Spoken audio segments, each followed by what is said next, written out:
Manchester United 3, Fulham 2, and honestly, I am absolutely buzzing after that electrifying comeback at the end. I mean, I call it a comeback. We should have never been in that position to begin with, but it is a positive thing to see how this team are responding under Michael Carrick, and that's where I want to start, because I know that when Fulham scored those 2 goals, and I know that if we hadn't come back, people would be talking about how those results against Manchester City and Arsenal don't mean anything. You guys got too giddy too soon. You guys got too excited. We told you it was just a manager bounce. Rare tear, tear, tear. That would have been the discourse and the narrative. And I'm sure some people will still be pushing that narrative because this wasn't the most convincing Manchester United win.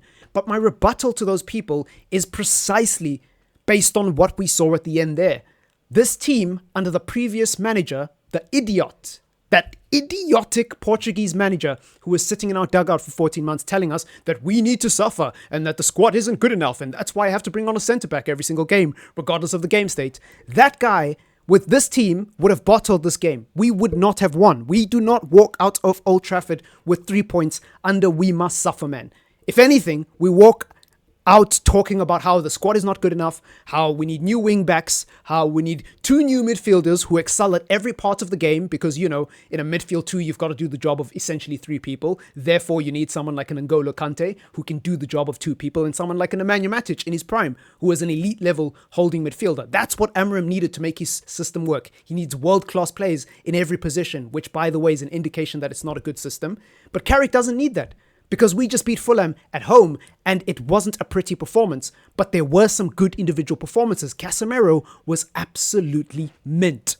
He was fucking mint. A no-look pass for the assist, a goal, and an all-round tidy performance. What more do you want from a guy who's in his 30s, who apparently doesn't have the legs? Apparently, he's not physical enough to play in the Premier League. Apparently, he's washed. Apparently, he needs to leave the football before the football leaves him, according to Jamie Carragher and many other people who've written this guy off prematurely in his second season at United. And those people look like idiots because Casemiro has been sensational this season, even before the arrival of Michael Carrick, but especially since Michael Carrick has been here. Casemiro has been at the epicenter of everything wonderful for Manchester United Football Club. And he's not the only one. Bruno Fernandes, he was pivotal in us getting back into this game because if I'm not mistaken, he's the one who gets the assist for SESKO's goal. SESKO, by the way, I'm so happy for him. I really am because he should have scored 2 goals today. He hit the post once, narrowly missed that loose second chance ball before, and then eventually does get his goal. Well done to him. What do we think of SESKO? If there are any Manchester United fans watching, let me know in the comments down below because I feel like he's a player that, honestly, is slowly starting to grow into confidence. Every time I watch SESKO, there's little positive things that I pick up that I think are very encouraging about him. And even though he hasn't scored a lot of goals this season, especially when he started, I feel like there's a player in there. I feel like there's something we can work with in there. I feel like even off the bench, he brings us something very positive. Now, obviously, I want to see him start games, you know, based on the price tag and based on what we signed him for.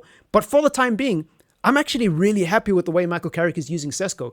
And I like the fact that he's easing him back into the team, or I say back into the team like he had an injury or something.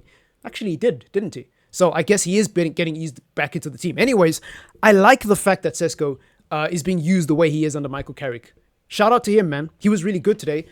More good performances. I think Lamens was sensational. Honestly, this guy, I don't even think he was sensational, to be honest, but I think every positive individual performance that Manchester United players have is compounded by what we've watched over the last 14 months. So a really average performance looks good, a really good performance looks great, and a really great performance looks elite. It looks like the best thing we've ever seen before. It makes us want to orgasm because we've been suffering for so long. We've been tortured. Our eyes would have been better off getting bleached every weekend than watching the shit that we've had to watch as Manchester United fans, to be fair.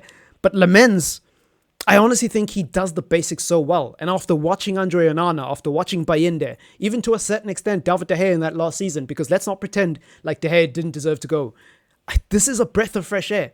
This is honestly a breath of fresh air. The way he commands his box, The way he's so calm and composed on the ball, granted, a lot of his passes are long balls, but I think that's by design and not necessarily because he's incapable of playing out from the back. I think if we still had a manager who wanted to play out the back, Lamens is capable of that, but it's clear under Michael Carrick that we're going with this more direct approach, and therefore he has to oblige to the system. I think he's really good. Shot stopping, obviously, fucking mint. I don't have to talk about his shot stopping because that's the main thing. But he's just such a tidy goalkeeper overall. And it seems like the back four trust him. It seems like Martinez, Maguire, all of these guys trust him. Despite the fact that Maguire conceded a penalty today, which we'll talk about in a bit. It seems like they really trust Lamens. Even Diego Dalot today, I don't think there was too much of an issue with him. And I've been on Dalot's case. I think most people in the fan base have been on Dalot's case. But the back four today and Lamens, for me, had a really good game, barring that last 30 minutes. And that's what I really want to talk about. Maguire obviously conceding the penalty. It was very unfortunate. But you know what? When you've been playing as well as he has for the last few games, you're allowed to make mistakes. Honestly, I'm not too mad at Maguire for conceding that mistake because I think a lot of Manchester United fans would have been feeling PTSD in that moment. And to be fair, the second goal that Fulham scored, that's when I started to feel the PTSD. That's when I was like, oh no, here we go again. Here we go again with this bullshit. Here we go again with this United team. I knew it was just a new fucking manager bounce. You know, that's what I felt. But then we came back and it was all okay. Like, you're allowed to make mistakes when you're playing together as a team and you don't allow those individual errors let your heads drop. And this is why having a manager in the dugout who understands the ethos of the club, is able to cultivate a sense of togetherness and a winning mentality in the team. And over and above that is actually well respected because obviously they've had a great career, not just at Manchester United, but just in general, right? I think people respect Michael Carrick outside of just Manchester United fans, right?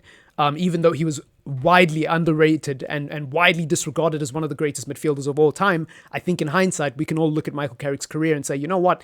Clearly the guy knows how to win, if anything, right? You might not rate him as a player. You might not rate his technical ability. You might not rate how good he was in comparison to the Paul Scholes, the Lampards, the Gerrards, whatever. But if there's one thing we can all agree on, it's that Michael Carrick knows how to win and that he is a legend of Manchester United Football Club. And therefore, whether you rate him or don't rate him, clearly the players do. Clearly the players respect him. And that's important. That's important for a Manchester United manager because that helps in fostering that sense of togetherness and that hierarchy within the dressing room. And I think those are the things that we need to look for in a Manchester United manager in the summer. I know that that's a conversation for much later, but if Michael Carrick continues in this vein of form and we actually end up making top four, these are the things that make me consider him for the potential as a potential candidate for the permanent job because we cannot overlook this. We can talk about tactics. We can talk about talent ID. We can talk about CV in terms of what has he won at other clubs. Obviously nothing because he's only managed Middlesbrough. We can talk about all of these other things, but one of the most important aspects of management is the ability to command respect in the dressing room.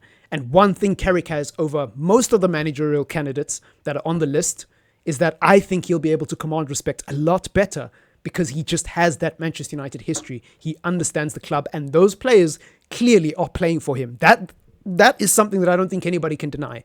Whatever you think of today's performance, however you think it's worrying that Fulham carved us open a couple of times, well, more than just a couple of times to be fair. In that first half, they carved us open a lot. And particularly in that last 20 minutes, they were on our necks.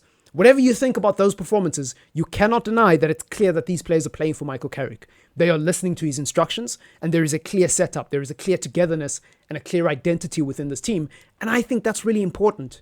I really, really do.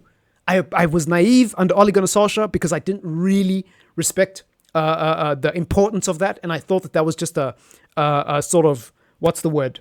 I thought that was just a buzz phrase that Ole Gunnar Solskjaer fans, cultists, if you will, used to justify him staying in the job at the time that we had him. But honestly, I kind of get it now. After watching We Must Suffer Man, and after watching Erik ten Hag, that bald fraud, and after watching all the idiots who've been in the dugout since Ole, I get it now. I get it now. I honestly do get it now. And I think with Michael Carrick, as I've said in my last video, things will be different. But anyways, it is just 3 games. I'm aware it is just 3 games. So we have to see how we fare.